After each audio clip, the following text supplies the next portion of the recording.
Kamala had her worst night yet, and these clips are brutal. This one from Anderson Cooper was digging in on the wall issue. Of course, immigration is a catastrophe for her because she made immigration a catastrophe. And this is just one of many clips. There are others, and then we're going to see what the reaction was because it was not good. You can see on CNN, Jake Tapper, Dana Bash, and more, they're saying that she did not land. She got fact-checked on this thing.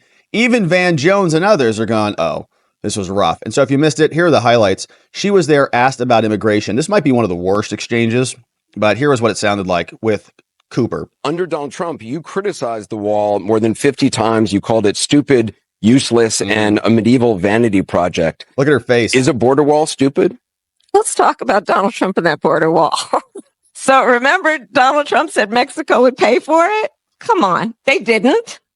How much of that wall did he build? I think the last number I saw was about 2%. And then when it came for time for him to do a photo op, you know where he did it?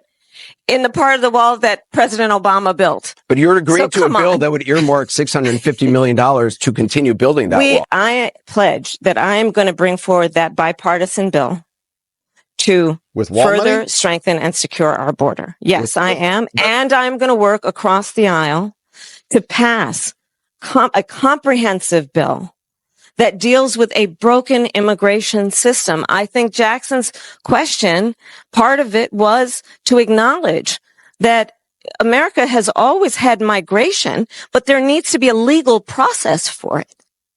People have to earn it. Right. And that's the point that I think is the most important point that can be made, which is we need a president who is grounded in common sense and practical outcomes. Let's just fix this thing. Let's just fix it. Why is there any ideological perspective on it? Let's just fix the problem. Yikes. To fix the problem, you're doing this compromise bill. It does call for $650 million that was earmarked under Trump to actually still go to build the wall. I am not afraid of good ideas where they occurred. So you don't think it's stupid anymore? I think what he did and how he did it did not make much sense because he actually didn't do much of anything. But is the wall a good idea or not? I just talked about that wall, right? We just talked about it. He didn't actually. Yeah. Why didn't the wall get done? It's because the Democrats were digging their heels in at every turn to stop that from making any progress, right? They weren't funding it. They'd rather give $100 billion over to foreign countries rather than fund our own border. Billions to Ukraine for their border with Russia, but not ours. And she's almost dissembling right in front of us. Do much of anything. But you do want to build some wall. I want to strengthen our border. Oh, good. Okay, so she's a pro-border wall builder now? Amazing. It means she's totally fraudulent. Here was some more on the immigration issue with Cooper talking about border crossings. Why didn't you just fix it, right? She just screeched at us.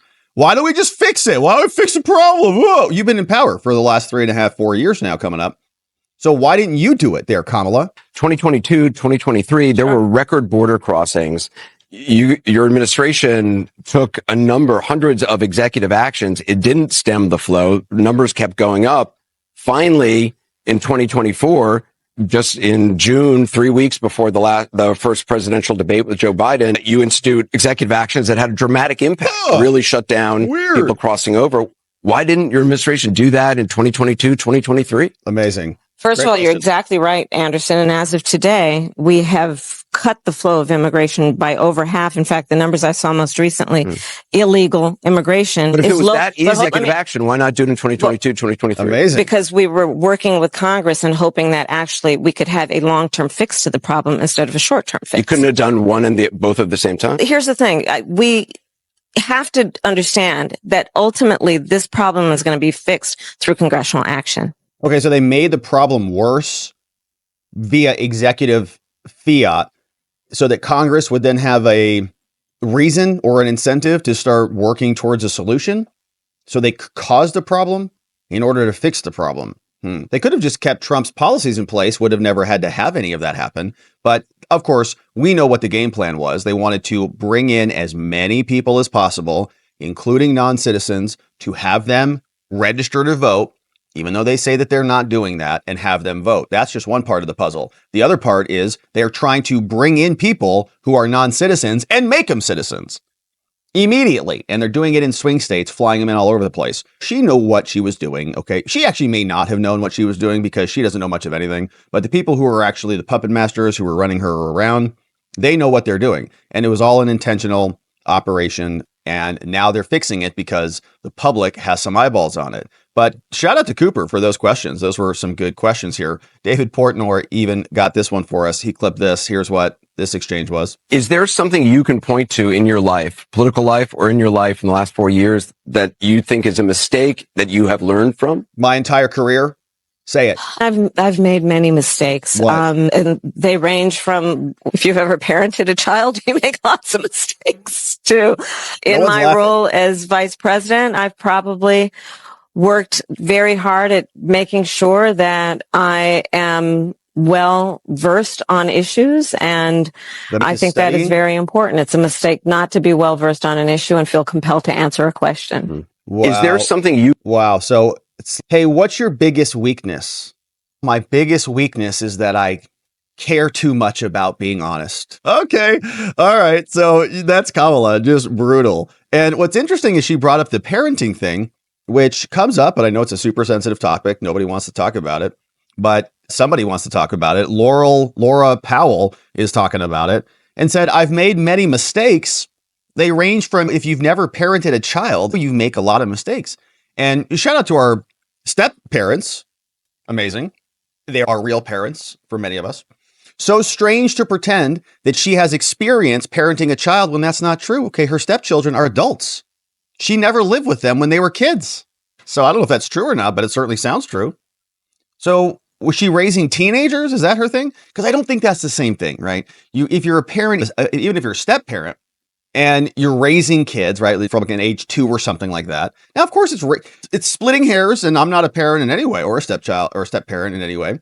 I don't know, but I think it might be a little bit different. But it's a weird thing for her to bring up. Of all the things to bring up, of all the mistakes, she brings up making mistakes parenting Doug's kids. All right, a strange individual, just in general. We had a couple of other questions that were brought up.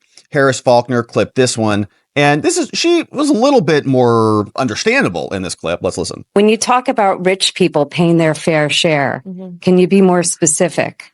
Income taxes are already on a graduated scale, where the more you make, the higher percentage you pay in taxes.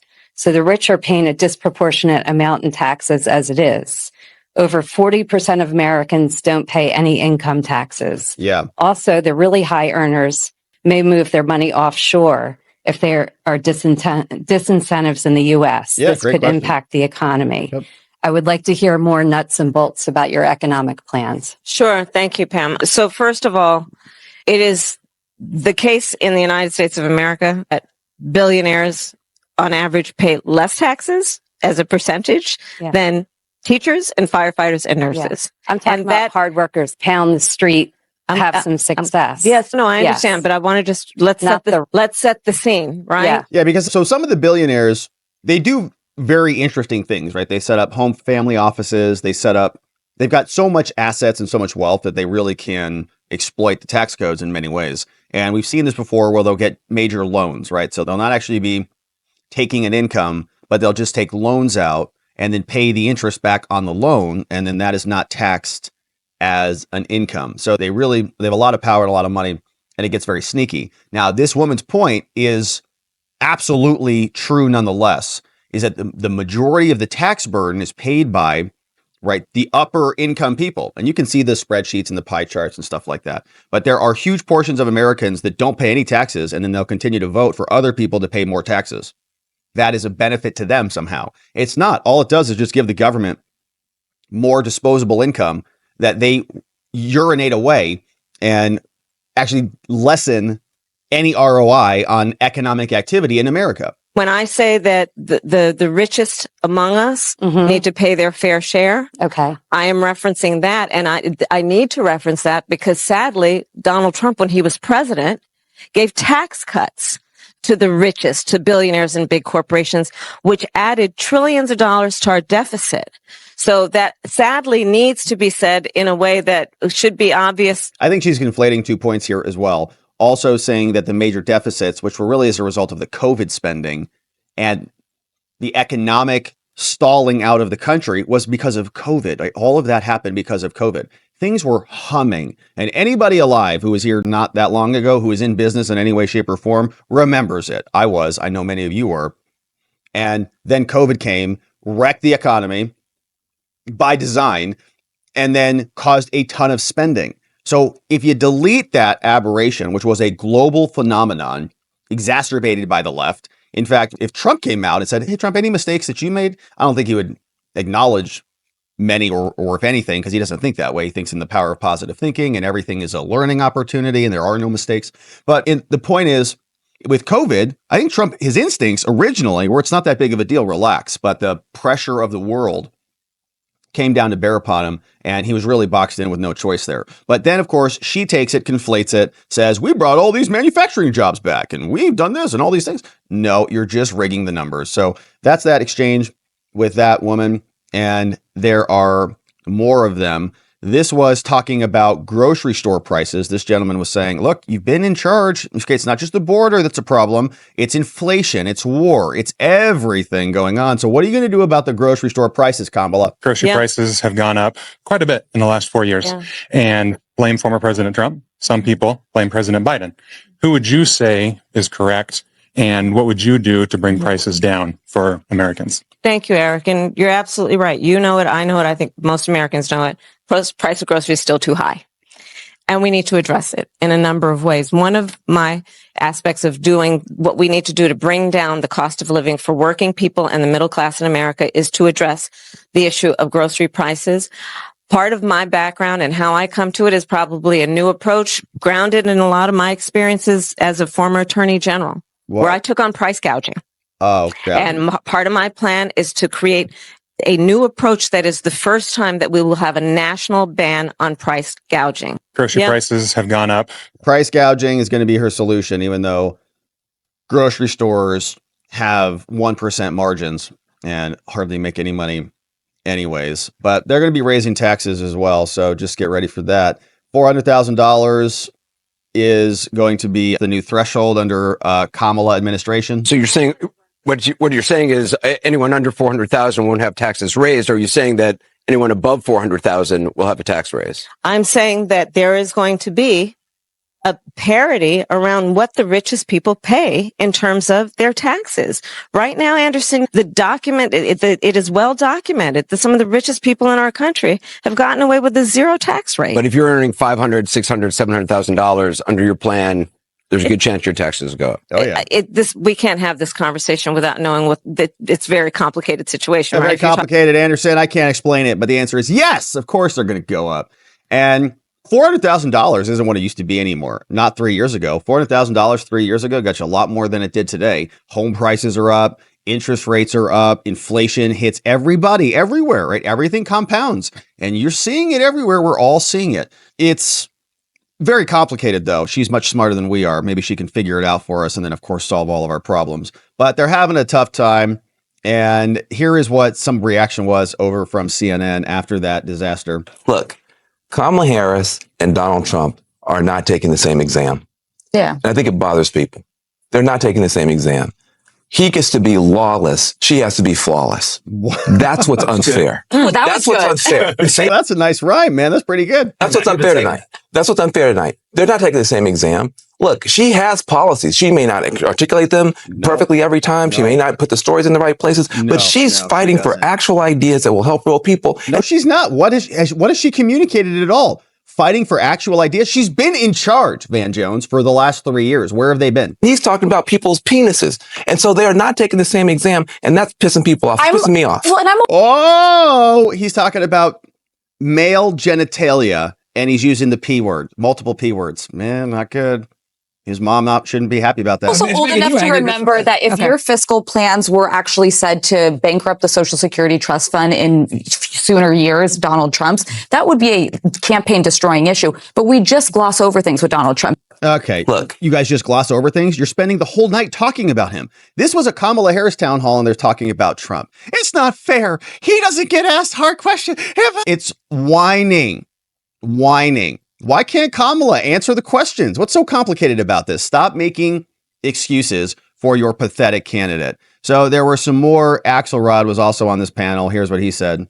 The things that would concern me is when she doesn't want to answer a question, her habit is to go to word salad city. And she did that on a couple of answers. One was on Israel. Anderson asked a direct question. Would you be stronger on Israel than Trump?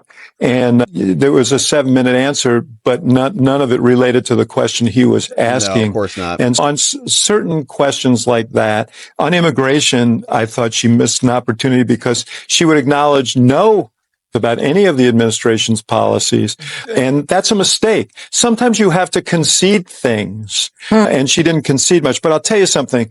John King mentioned Bill Clinton. No one's going to be Bill Clinton, but you do want to relate to the people in front of you. She didn't do a lot of that. She didn't ask them questions. She didn't address them particularly.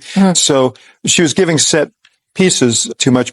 The things that no back and forth. Oh yeah, Pam. So tell me about you have a business. Yeah, I totally understand your position. So let's speak to small business owners. And in America, this is what Kamala could go into some answer about it, but she's terrible at it. So she was just there like a nervous high school kid who is about to brought in front of the class to field questions, right? You're like, yep. Just nervous about the whole thing. Now, even Dana Bash is saying she did not land this one. I'll just tell you what I'm hearing from people who I have been talking to, and that is that if her goal was to close the deal, they're not sure she did that. And some people have asked, is she being held to a different standard? Maybe. But that's maybe the world that she's living in. I heard the black female thing. That's because she's a black female. Is that right? First historic black female. Yeah. Different standards. Is it racism and bigotry and misogyny? Say it, Dana. We know you want to. On the question of who she is, people are understanding that a little bit more. But what she will do, the question about her legislative priorities, name one. There wasn't one. Some more of her personality and her sort of character questions about your weaknesses or what mistakes did you make? Not necessarily the answers there. Rough. All right. So even Dana's yikes. Is she voting for Trump or what's going on? So there was a little bit of a fact check cooking from CNN. Here's what that sounded like. So first, let's listen to a claim the vice president made about her policy shift on fracking. I've been very clear. We could have dispensed with this in 2020.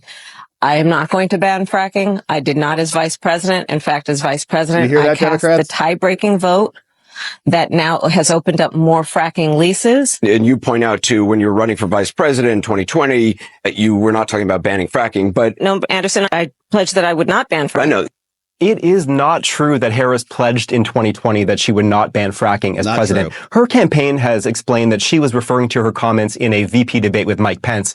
But here's the thing about that debate. Nowhere in it did Harris say she had changed her own previous 2019 support for a fracking ban. What she did say in that debate twice was that Joe Biden, the head of the Democratic ticket at the time, would not ban fracking himself. I have the quotes here. She said, Joe Biden will not ban fracking, end quote. And then she said, quote, Joe Biden will not end fracking. He has been very clear about that, end quote. She didn't say Kamala Harris wouldn't ban fracking as president. That made sense at the time. He was the candidate. But contrary to her claim tonight to Anderson, she did not pledge until this year that she personally would not support a fracking ban. Now let's listen to something she said tonight about former President Trump's border wall. Remember, Donald Trump said Mexico would pay for it? Come on. They didn't. How much of that wall did he build? I think the last number I saw is about 2%. It is true Mexico didn't pay for the wall. That 2% figure, though, is at least somewhat too low. Trump repeatedly said on the campaign trail in 2015, 2016, that we need 1,000 miles of wall. And during his presidency, 52 miles of new wall were built where no wall existed before. So even that is more than 5% of his pledge. And he also built an additional 406 miles to reinforce or replace previously existing border barriers. Much of that replacement wall, guys, was significantly bigger and more daunting than the previous barrier. So I think you could argue it should count too. Now, finally, let's play something the vice president said about Trump's 2017 tax cuts. Sadly, Donald Trump, when he was president, gave tax cuts to the richest, to billionaires and big corporations, which added trillions of dollars to our deficit.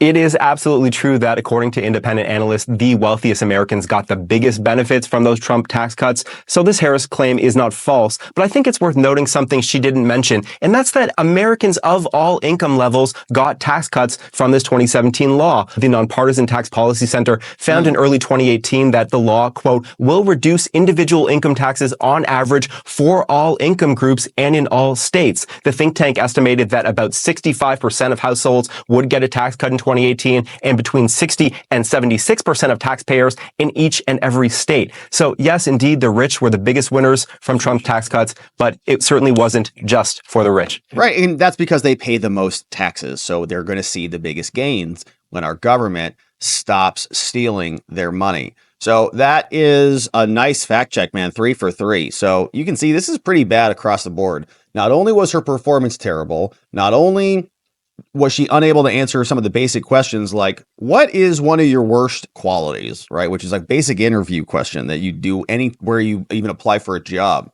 Can't answer that. Then the panel is not real happy with her. Van Jones is talking about genitals, and anytime he starts spiraling off, like Jake Tapper does that all the time because he doesn't know what else to talk about. You can't talk about their candidate. She's terrible. So they just talk about genitals, which is really one of the Democrats' favorite topics. It's basically all they talk about. And you might say that they're in love with genitals, but maybe not, because sometimes they remove them. But the point is, in spite of all of that, then they get fact checked as well. And 3 for 3 fact checks from this fella. So just a rough night for Kamala all around. And here's what this gentleman had to say about it. Republicans would take another hour of Kamala Harris.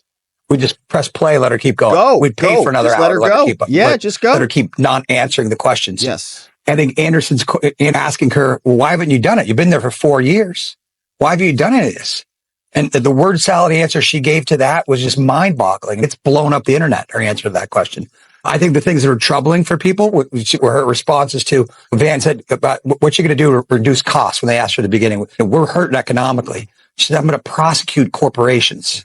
Right? That's not going to lower costs. How are you going to make things better for me? I'm going to prosecute people. Trump bad is not a message that's going to get her elected. Trump bad message. I disagree with Republicans. Yeah, it's not going to work. They're floundering. They can feel it. They're getting panicked. We want to see more Kamala. I heard she's not going to go on the Joe Rogan show. Big surprise there. But maybe she'll do another town hall. Maybe she'll get better at this. As far as we can tell, she's getting worse. All right.